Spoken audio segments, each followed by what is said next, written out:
جب اس زمین پہ اللہ کے ولی امام علی علیہ السلام کی آمد کا وقت قریب آیا تو تاریخ گواہ ہے 30 عام الفیل 11 رجب کو امام علی علیہ السلام کی والدہ بی بی فاطمہ بنت اسد خانہ کعبہ کے قریب آتی ہے اور دیوار پہ ہاتھ رکھ کے کہتی ہے اے اللہ اپنے ولی کا ظہور فرما۔ تو بس دیوار کعبہ کا ٹوٹنا تھا اور امام علی علیہ السلام کی والدہ کا اندر داخل ہونا تھا۔ یہ منظر حضرت عباس ابن عبد المطلب دور سے دیکھ رہے تھے۔ جیسے ہی آپ نے دیکھا تو لوگوں کو چیخ چیخ کے کہنے لگے کہ ابو طالب کی زوجہ خانہ کعبہ کے اندر چلی گئی، آؤ کعبے کا دروازہ کھول کے ان کو باہر نکالتے ہیں۔ یہ بات مکے سے پورے عرب میں پھیلنے لگی، لوگ دور دور سے آنے لگے کہ ابو طالب کی زوجہ جس کی پیٹ میں بچہ تھا خانہ کعبہ کے اندر، وہ بھی دیوار سے۔ لوگ خانہ کعبہ کے دروازے کو کھولنے کی کوشش کر رہے ہیں لیکن کسی سے بھی اللہ کے گھر کا دروازہ کھلتا نہیں ہے۔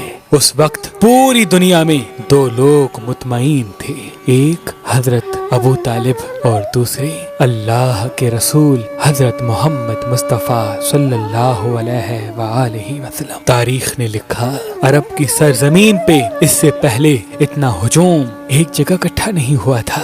بس تاریخ 13 رجب 30 عام الفیل سب خانہ کعبہ کو دیکھ ہی رہے تھے کہ اتنی دیر میں دیوار کعبہ ہلنے لگی اور وہی شغاف پھر سے ظاہر ہوا۔ سب لوگ حیرت سے دیکھ رہے تھے۔ اتنے میں حضرت ابو طالب فرمانے لگی اے محمد جاؤ دیکھو۔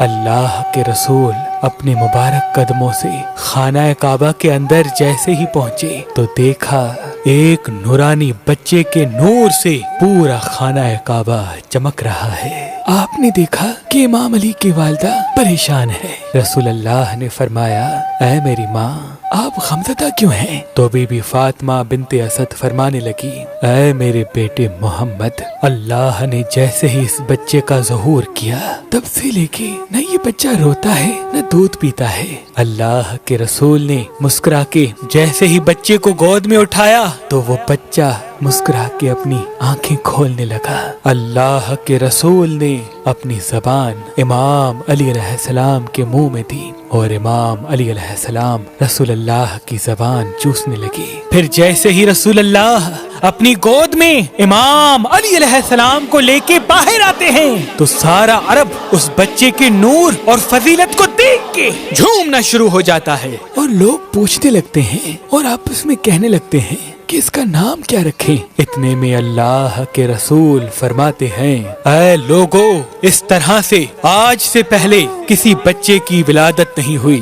اس بچے کی ولادت علی ہے، افضل ہے، اعلیٰ ہے اور اللہ کی مرضی یہ ہے کہ اس بچے کا نام بھی علی رکھا جائے، یعنی وہ بلندی جس بلندی پہ کوئی پہنچ نہ سکے۔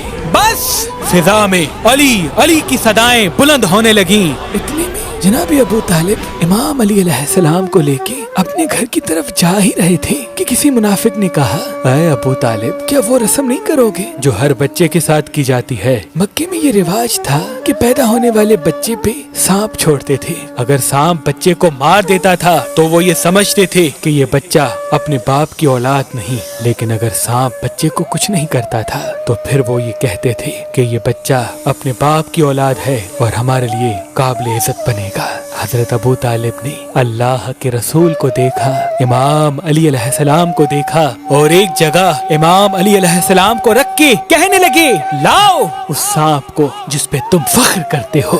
وہ سانپ چھوڑا گیا۔ جیسے ہی امام علی علیہ السلام کے قریب وہ سانپ آتا ہے، امام علی علیہ السلام اپنے ننھے ہاتھوں سے اس سانپ کو پکڑ کے چیر دیتے ہیں۔ بس سب لوگ زور زور سے کہنے لگے کہ بچے نے سانپ کو چیر دیا۔ عربی زبان میں سانپ کو کہتے ہیں حیا اور کسی چیز کو چیر کے پھاڑنے کو کہتے ہیں درہ۔ تو لوگ دور دور سے کہنے لگے کہ حیا درہ، کہ بچے نے سانپ کو چیر دیا، اور یہ آواز فضا میں گونج گونج کے یوں معلوم ہونے لگی جیسے کوئی کہہ رہا ہو ہے درہ ہے درہ ہے درہ۔ اس آواز کو سن کے آپ کی والدہ بی بی فاطمہ بنت اسد آسمان کی طرف دیکھ کے کہنے لگی یہ میرا بچہ حیدر ہے، وہ شیر جو سانپ کو چیر کے 2 ٹکڑوں میں تقسیم کرتا ہے۔ سلام ہو اللہ کے ولی امام علی علیہ السلام پر، سلام ہو ان کی شجاعت پر، سخاوت پر، امامت پر، سلام ہو ہر اس شخص پر جو امام علی علیہ السلام کی فضیلت سن کے خوش ہوتا ہے، فضیلت سن کے خوش ہوتا ہے۔